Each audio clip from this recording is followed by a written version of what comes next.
surtout bienvenue dans cette nouvelle vidéo. Aujourd'hui on se retrouve pour la fin du challenge minimaliste, j'ai nommé le 31e jour.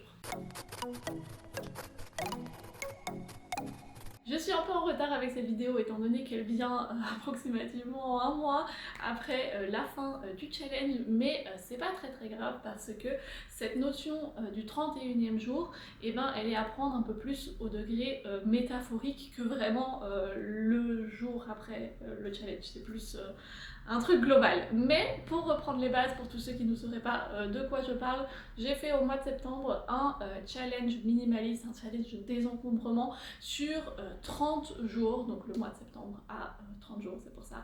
30 jours pour devenir minimaliste. Je vous mets la playlist et la vidéo pour commencer ce challenge si jamais ça vous intéresse dans la barre d'infos. Si jamais vous n'avez pas vu ces vidéos, ce serait peut-être plus logique de les regarder avant de regarder celle-ci. Et si jamais vous avez envie ou vous êtes lancé dans ce challenge, et bien cette vidéo va permettre pour clôturer d'apporter une réflexion sur comment continuer à partir de la fin de ce tri. Donc comme je le disais, le 31e jour, ce n'est pas à prendre littéralement, c'est pas le jour 31 après du coup les 30 jours du challenge, mais beaucoup plus en fait toutes les suites du challenge, autant les suites directes que les suites au long terme et autant les suites concrètes que l'abstrait. On va commencer par du concret, par du physique et probablement ce qui du coup chez vous est actuellement très présent si vous venez de faire ce tri, c'est bien évidemment toutes les choses que vous avez triées. La suite logique est donc maintenant de s'occuper de toutes ces choses là, de réparer ce qui est à réparer, de donner ce qui est à donner, de vendre ce qui est à vendre, tout ça. Je ne vais pas rentrer en détail là-dessus maintenant étant donné que je l'ai déjà fait dans la vidéo d'introduction, donc si jamais vous voulez vous rafraîchir la mémoire, n'hésitez pas à regarder là-dedans, mais c'est maintenant le moment de faire tout ça. Et la raison pour laquelle moi personnellement je tourne cette vidéo du 31e jour presque un mois après avoir fini le challenge, c'est que moi ça m'a pris un mois pour réussir à me séparer correctement du coup de toutes les choses que j'ai triées dernièrement. Là il y a quelques jours, il y a les encombrants qui sont enfin venir chercher les dernières petites choses et depuis vraiment je me suis enfin libérée de ce poids. Ensuite, autre chose de très concret qu'on peut faire directement après le tri, c'est de regarder du coup la petite liste que je vous avais conseillé de faire durant votre tri. Donc moi personnellement je l'ai faite sur mon téléphone, je me suis fait une petite note durant le challenge et je me suis vraiment noté dessus tout ce à quoi je pensais pour vraiment ne pas devoir me focus là-dessus et vraiment me désencombrer totalement l'esprit et ne pas devoir penser à 36 000 choses. Et du coup en fait, juste après le challenge, c'est un beau moment de re-regarder cette liste et de voir du coup ce qu'on fait de toutes les choses qu'on a marquées dessus, parce que vous allez voir c'est assez dans tous les sens. Donc moi dans ma liste, ce que j'ai marqué, il y a notamment table de chevet, meuble de bureau avec imprimante. Donc j'aimerais bien acheter un petit meuble qui va remplacer ma table de chevet qui est un peu inutile parce que du coup je ne l'utilise pas vraiment, mais j'ai besoin d'un meuble avec une imprimante et d'un meuble avec des trucs de bureau, donc il faudrait que je combine ça en deux étant donné que mon bureau est dans ma chambre. Ensuite, est-ce que j'ai réellement besoin de garder les vêtements de mon ancien boulot? Point d'interrogation. On va revenir là-dessus dans quelques secondes. Ne pas acheter des produits dont je n'ai besoin qu'une fois, demander à des amis ou regarder en magasin zéro déchet pour des alternatives ou des plus petits contenants. Ça je pense que c'est surtout dû à tous les produits de beauté parce que je crois que j'ai dû jeter énormément de trucs qui avaient périmé et beaucoup de trucs que j'avais besoin vraiment très ponctuellement et voilà, c'est bien pour moi que j'ai ça, cette note mentale là pour me dire ok, la prochaine fois que j'ai besoin de quelque chose de très spécifique, regardez d'abord de trouver peut-être une autre alternative que de prendre directement le chemin le plus simple qui est d'aller acheter quelque chose en magasin qui va du coup ensuite périmer dans un coin dans ma salle de bain et que je vais devoir jeter, ce qui est très dommage. Ensuite, dans le bureau aussi, ce que j'aimerais acheter c'est un bac pour ranger des feuilles. J'en ai besoin parce que mon bureau c'est de nouveau un bordel avec des tas de feuilles partout. Une corbeille à papier, ça j'en ai trouvé une sur les encombrants de quelqu'un, du coup ça j'ai fait et ça a beaucoup changé déjà le bordel de papier qui est sur mon bureau. C'est toujours un bordel, mais un bordel que de feuilles que je dois garder, toutes celles que je dois jeter sont dans la corbeille, ça c'est très bien. Un truc pour noter les trucs importants dans mon bureau, donc peut-être ça va falloir que je vois encore, j'ai pensé peut-être juste prendre un cadre avec une plaque en verre et juste ne rien mettre dedans et peut-être écrire avec des feutres des feutres qui s'effacent. Comme ça je pourrais juste regarder en magasin de seconde main, ça se trouve très facilement comme ça des cadres et ça fait joli. Et voilà, ça c'est très bien que je l'ai noté parce que j'avais oublié. Ça, très très bonne idée, il faut que je le note sur ma liste de trucs à faire. Arrêtez d'acheter des trucs de seconde main dans l'intention de revendre, là aussi on va revenir dessus juste après. Et finalement ne pas acheter de carnet à dessin, c'est très important pour moi parce que les carnets à dessin ou les carnets vides ou les cahiers vides en général c'est quelque chose, je sais pas pourquoi, on a envie de les acheter et au final ça s'accumule et j'en ai déjà pas mal là du coup que j'ai accumulé que je ne vais pas, dont je vais pas m'en séparer parce que je vais en avoir besoin. Mais du coup, note mentale à moi-même, ne pas en racheter. Voilà donc pour ma petite liste de points que j'ai faite pendant le challenge. Donc il y a une certaine partie de ces points que je vais du coup transférer sur ma liste de trucs à faire, donc ma to-do list. Il y a une autre partie de ces points que je vais mettre sur ma liste de trucs que j'aimerais bien acheter. C'est une liste que je tiens comme ça depuis des semaines, des mois, même presque des années. Et en fait dessus il y a tous les trucs que j'aimerais bien acheter, comme ça quand je vais quelque part, au lieu d'acheter des trucs un peu en mode ah peut-être que j'en aurais besoin, et bien j'ai ma liste pour revérifier si j'en ai réellement besoin. Et du coup voilà, vraiment essayer de répartir tous les petits trucs qu'on a notés. Finalement la dernière chose concrète que l'on peut faire du coup après ce tri, c'est peut-être revenir sur certains espaces qui n'ont pas été triés de la manière dont on a envie qu'ils aient été triés. Je sais qu'il y en a beaucoup d'entre vous qui m'ont dit dans les commentaires ou même en message privé que par exemple la garde-robe pour eux c'était quelque chose qui était beaucoup trop volumineux pour le faire en 3-4 jours. Typiquement ces endroits-là qui ont été peut-être trop volumineux, pour lesquels vous n'aviez pas eu le temps ou juste parce que vous n'aviez pas eu le temps, et bien dû au fait que vous les avez déjà déterminés, vous pourrez cibler votre tri exactement sur ces endroits-là. Pour moi en tout cas ça va être mon débarras que je vais devoir trier encore au cours de ces prochains mois parce que je vais devoir aussi changer des trucs à l'intérieur. Et comme je l'avais noté du coup dans ma liste, revoir peut-être le tri de ma boîte à habits. Donc j'ai une boîte à habits avec des habits que je stocke pour des raisons sentimentales ou de saisonnalité, mais en tout cas il y a là-dedans aussi tous mes habits de mon ancien boulot. Donc avant d'avoir mon fils, je travaillais en boîte de nuit et pendant le tri j'avais juste mis ça de côté en mode genre oui je sais que j'ai envie de retravailler là-bas un jour ou l'autre et tout, du coup je vais garder tout ça.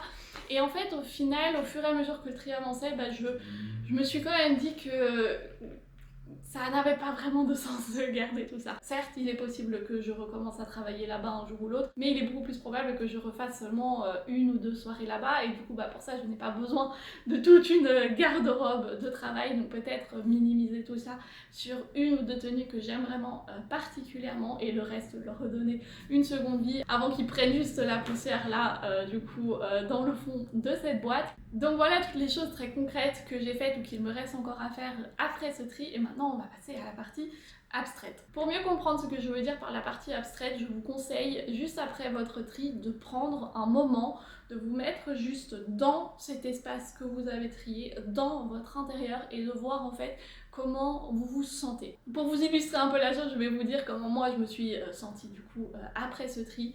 Tout d'abord, j'étais fatiguée. J'étais vraiment fatiguée, exténuée, ça m'a demandé beaucoup d'énergie, beaucoup de temps de gérer un bébé et en même temps les tris, les vidéos, tout ça. Voilà, mais je me suis sentie aussi très légère, donc vraiment ce sentiment de pas être étouffée dans ses propres murs. J'avais l'impression d'être vraiment dans un espace qui me donnait beaucoup plus de place, alors que je me suis pas vraiment séparée de meubles ou quoi, mais juste genre j'avais ce sentiment de liberté et de légèreté. Néanmoins j'ai ressenti aussi beaucoup de culpabilité parce que j'ai dû me séparer de beaucoup de choses et j'ai dû aussi jeter beaucoup de choses, ce qui ne serait pas arrivé si j'avais eu une réflexion plus approfondie lorsque du coup j'ai amené ces choses chez moi. Et finalement j'ai quand même un grand sentiment de satisfaction d'avoir réussi à tenir les 30 jours, parce que je sais que je suis quelqu'un, je suis hyper motivée les 2-3 premiers jours et après au final ça s'essouffle un peu, donc là vraiment grande satisfaction d'avoir tenu tout ça, de la fierté aussi, et aussi très satisfaite au quotidien de ne plus avoir cette petite pile de choses qui migrent d'une chambre à l'autre, d'une pièce à l'autre. Je sais que vous savez de quoi je parle. On a toujours un espèce de petit tas de choses qui n'a pas vraiment de place et qui bouge un peu en fonction de là où on est et de là dont on a besoin de la place. Du coup, on bouge le truc. Et vraiment, j'avais ça depuis des mois. Et je crois que depuis que j'ai emménagé ici, j'avais ce petit tas de choses qui étaient toujours soit sur la table, soit ici, sur la table basse, enfin le truc, ou dans la cuisine, ou dans l'entrée, ou sur mon lit. Et vraiment, à chaque fois, ce petit tas de choses migrait. Et maintenant, il n'existe tout simplement plus. Donc ça, vraiment, au quotidien, je trouve ça génial. Donc maintenant, vous voyez ce que je veux dire par analyser comment on se ressent dans cet espace fraîchement trié. Et en fait, prendre ces sensations-là, ces sentiments-là, pour se motiver à continuer à garder cet espace dans l'état dans lequel il est actuellement. Moi personnellement, je sais que je n'ai pas envie de devoir refaire un tri aussi intense que ça l'a été du coup durant tout ce mois de septembre parce que ça me fatigue, ça me fatigue beaucoup et je n'ai pas envie de refaire ça. Donc ça va moi personnellement me motiver. Aussi le fait que je ressente de la culpabilité de devoir jeter des choses, de devoir me séparer de choses, ça va aussi me motiver à repenser ma consommation. Et là, un grand point que j'évoque dans toutes les vidéos sur le minimalisme, ça vous le savez si vous suivez mes vidéos, repenser sa consommation, c'est pour moi la clé du minimalisme. Et du coup, moi, j'ai fait une vidéo sur les habitudes d'hyperconsommation à bannir. Je sais que je radote cette vidéo à chaque fois, mais elle est quand même assez importante, donc si jamais ça vous intéresse, je vous mets le lien dans la barre d'infos. Et finalement, pour terminer quand même sur une petite astuce qui est un peu moins abstraite que du coup les habitudes d'hyperconsommation à bannir, juste après votre tri, vous avez encore fraîchement à l'esprit les zones problématiques chez vous. Donc chez moi par exemple, c'est comme vous l'avez vu derrière mon canapé, mais aussi mon débarras et ma cave. C'est-à-dire que dans le futur, si jamais quelque chose vient chez moi et que cette chose migre automatiquement vers un de ces espaces-là, je saurai, ça allumera directement toutes les petites alarmes dans ma tête pour me dire cette chose, tu n'en as pas réellement besoin parce que ces endroits-là, c'est des endroits juste où tu te débarrasses de choses pour ne pas les voir, pour juste les stocker et du coup, ça va me permettre vraiment d'agir beaucoup plus rapidement et d'essayer de ne pas les mettre dans ces endroits-là parce que ces endroits-là, c'est juste des endroits où des trucs vont s'accumuler. Du coup, je pourrais agir sur le moment, me poser des questions sur le moment. Pourquoi du coup est-ce que j'ai cette chose et pourquoi est-ce qu'elle est là et qu'est-ce que je peux en faire maintenant pour ne pas que de nouveau trop de trucs s'accumulent. Donc pour reprendre l'exemple de derrière mon canapé qui est juste là et que je vois, et bien ce qui s'est accumulé là derrière beaucoup, c'est les choses dont je voulais pas m'occuper, donc des trucs que je devais faire réparer ou que juste j'en avais pas besoin mais j'avais la flemme de les vendre ou de voilà, beaucoup de choses aussi de seconde main que j'ai eu pour mon fils dans d'autres commandes de trucs de seconde main parce que moi j'ai l'habitude de me dire ah mais c'est de la seconde main et tout, la nana elle vend 3 pyjamas, il y en a qu'un qui me plaît, je vais quand même commander les 3 et puis du coup les 2 autres je vais les revendre et tout ça, ça fait que ça s'accumule énormément. Du coup il faut que je fasse attention à ça et le fait d'avoir tout fraîchement fait ce tri, et bien ça me permet vraiment de pouvoir cibler ces endroits et ces choses-là et le fait de se faire une note mentale ou même physique quelque part, ça peut éviter de répéter dorénavant ces mêmes schémas et d'avoir un espace au quotidien beaucoup moins encombré et beaucoup plus minimaliste. Voilà donc pour la fin de ce challenge et de cette vidéo. J'espère que ça vous a plu, que vous ayez fait le challenge ou non. Je vous mets bien évidemment toutes les vidéos dans une playlist comme ça, tout est à un endroit et si jamais vous avez envie de vous plonger là-dedans à un autre moment, à un moment où vous avez plus le temps, n'hésitez pas à le faire. Moi en tout cas je vous remercie d'avoir passé cet agréable moment avec moi. Nous on se retrouve dans le courant de la semaine pour un nouveau vlog et peut-être entre temps pour une nouvelle vidéo et d'ici là je vous fais plein bisous.